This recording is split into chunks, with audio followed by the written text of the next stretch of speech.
Hi there. So this would be card kit number 6. It's a cute happy birthday card that I got as a swap quite a while ago. I don't even remember when, but I've always liked it, and so I thought I would offer to you as a card kit. So let's go ahead and get started.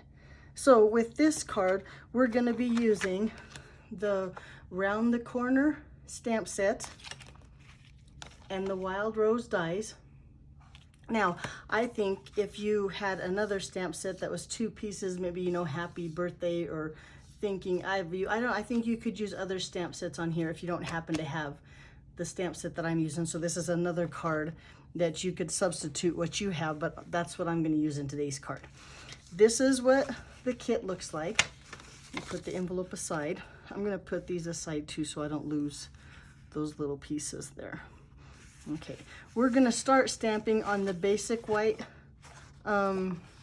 This is thick Whisper White cardstock, and it's just a base 8.5 by 11, cut in half, 5.5 by 8.5, scored at 4 1/4. I have to fold mine in half so I could see the line here when I stamp in the inside, because we're going to be stamping in the corners and I want to be able to see where I'm stamping. Now, when you're using a big ink block like this, you have to be careful that you don't push too hard on your paper so the ink on the corner of your blocks does not get on your paper. So I'm not going to apply a lot of pressure on my stamp, and make sure I put the pressure in the middle rather than on the corner, straight up and straight down. And then here we go again on this one, up in this corner. Same thing, straight up, straight down, a little bit of pressure in the center, and boom. Especially when you have a line stamp like this, it doesn't take a lot of pressure to get a good image.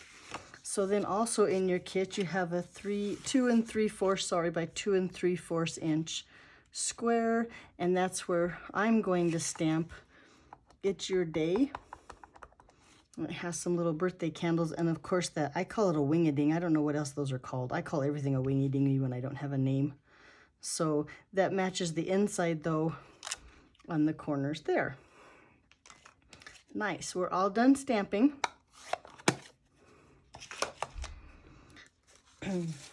So let's go ahead and start assembling. Now, when you get this piece here, you might have to take a pokey tool or a toothpick or something and poke out all those little pieces that are still remaining after I ran it through the embossing, or I'm sorry, a die cutting machine. Ugh, I don't know what they're called. So it looks like that. And I'm going to just take a little bit of liquid glue and run it along in the middle. Now, if I get glue where, like, I don't want it, I guess, it's going to be hidden by the ribbon, so I don't have to be too careful here. Just set that there. And, I'm going to bring in my pierce mat so you can see, because it's hard to see the vellum on the white table. Like that. And then a little bit of ribbon. I don't even know how much ribbon. It's probably about 5.5 to 6 inches of ribbon, because it's about the size of the card. I'm going to just trim a little bit there and trim a little bit there to give it a nice edge and that point. Oops, everything is barricading, falling in on me. And then with a glue dot, I'm going to just take 3 glue dots. It doesn't need a lot. There's a lot of other stuff going to hold it down. And put 3 glue dots along my ribbon. Well, and my finger. And then take it there and put it in the middle of my, I guess we decide we're going to call that a wing-a-ding. Was that the wing-a-ding? Nope, and the glue dot did not come off. Here it is. I'm going to put him on this side. He didn't cooperate. There we go. Now he's on there. And put him down the center there. And then our stamped image here, another glue dot, and the flower that I have cut, and it'll be in your kit, and I'm going to put it in the center, my flower, and set him down on my paper. And then in the center, I've use the metallic pearls from Stampin' Up. Here's a better packet. This one's open, that one wasn't. And I'm gonna just take one of the silver to match the ribbon and put it in the center. And then this is gonna go on dimensionals.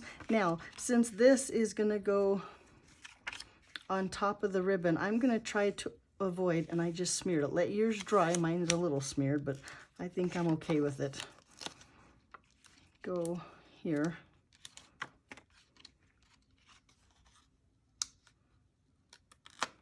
Take those dimensionals off.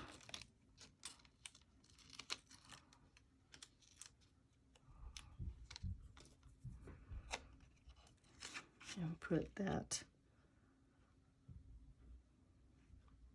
I'm going to make sure it's straight here. I think it's okay here if I make sure it's straight there. There. Now, the reason I put this all together first was because then when you take this, and I'm going to use glue dots again because the glue dots seem to work better on the vellum than my tape runner did. So I'm going to take glue dots, and you can see where to put the glue dots so it doesn't see through the vellum.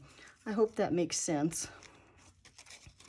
But I'm going to just take a few glue dots here